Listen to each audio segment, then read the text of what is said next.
Pour tous ceux qui ne me connaissent pas, je suis artiste, comédien, auteur, metteur en scène et toutes ces choses-là.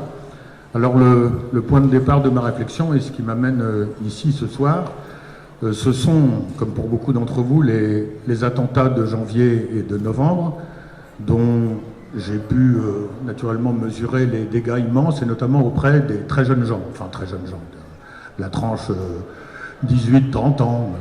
Bon, les autres aussi sont touchés, mais je suis très entouré par des gens de cette tranche d'âge, dont mes enfants. Et j'ai vraiment perçu, comme vous l'avez sans doute perçu vous aussi, qu'il y avait un avant et un après de ces attentats, et qu'un certain nombre de ces jeunes gens ne voyaient plus tellement l'intérêt de vivre dans ce monde-là.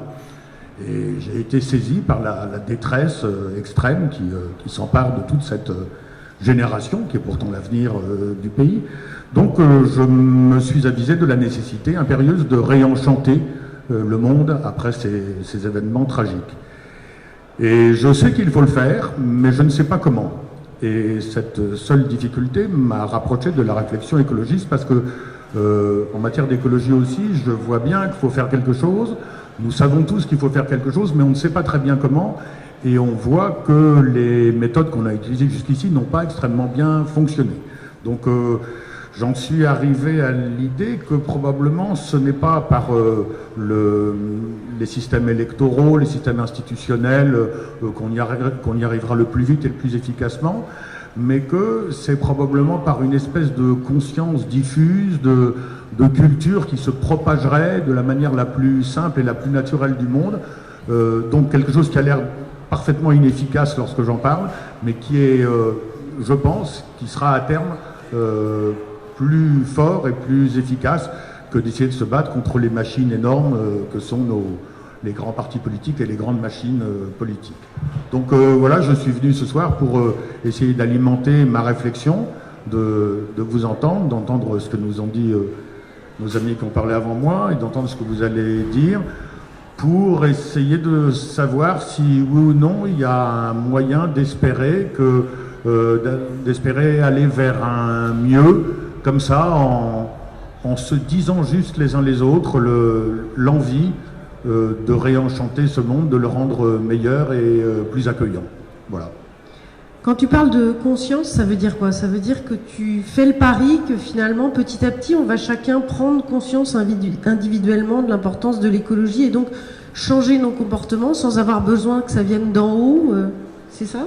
C'est-à-dire, je constate en effet que tout ce qui est l'arsenal législatif et répressif est de bien moins grande efficacité que ce qui relève de la conscience individuelle ou collective en tant que somme d'individus. Mais je vois bien que la meilleure façon de convaincre un gamin de ne pas jeter ses papiers dans la rue, c'est pas de lui promettre une baffe, c'est pas de lui promettre un agent de police qui va lui mettre une amende, c'est d'instiller tranquillement en lui, pacifiquement, gentiment, avec amour, l'idée que c'est mieux de ne pas jeter son papier. Puis je ne peux pas vraiment vous l'expliquer mieux, mais je parlais tout à l'heure avec notre voix off, avec Anne-Cécile, de mes expériences très agréables en Islande.